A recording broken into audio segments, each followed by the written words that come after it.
Let me tell y'all about the most embarrassing and traumatizing thing that has happened to me as a spray tan artist of 3 years. So to set the scene, this happened about 2 years ago. It's when I started doing spray tans out of my house and just on the side, or I would go to people mobily. So I had booked a party of about 10 girls. It was a bride and her bridal party. It was a mobile appointment, so I was going to them and I was doing it 2 days before the wedding. So that day gets here, I pack all of my equipment, my tent, cleaning supplies, everything I could possibly need and more. I drive over to the location, I set up, and I tan the bride first, which is the best part of the story. I do maybe 3 more people out of the 10. I notice my sprayer is acting a little bit weird. So I'm on about the 4th person, and all of a sudden nothing comes out of my sprayer. I had never had this happen before, so I start messing with it. I turn it off, I turn it back on. Nothing was coming out at all. So I'm just standing there trying to fix my sprayer while my client is standing there with a half spray tan done. I'm internally freaking out, but I'm trying not to panic. I mess with this thing for probably another 30 minutes and I cannot figure it out. I had probably done 300 spray tans on this sprayer and I never had this issue ever, so I had no idea what to do. After messing with it for probably 30 more minutes while everyone's just sitting down there waiting on me, I go back to the client that I sprayed when my sprayer was messing up.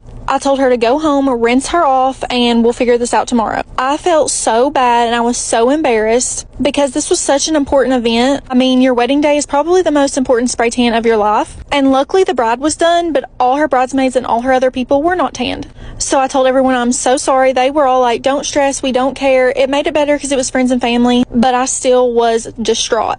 And there's nothing worse than having someone in the tent and your sprayer starts malfunctioning. And I was even more stressed because the wedding was in 1 day. So I literally had less than 24 hours to figure out this situation. Went home, I messed with it for probably another hour. I called the company it came from. I even tried to Amazon overnight a new sprayer that would have cost me probably hundreds of dollars. But I had a friend that had an extra sprayer. So the next day I went and sprayed everyone I didn't get to, and all was well, but this was so embarrassing and so stressful. So that traumatized me enough to always have a backup sprayer. End of story. Everyone got tan, even though it took an extra day. My sprayer completely broke, but they all turned out beautiful.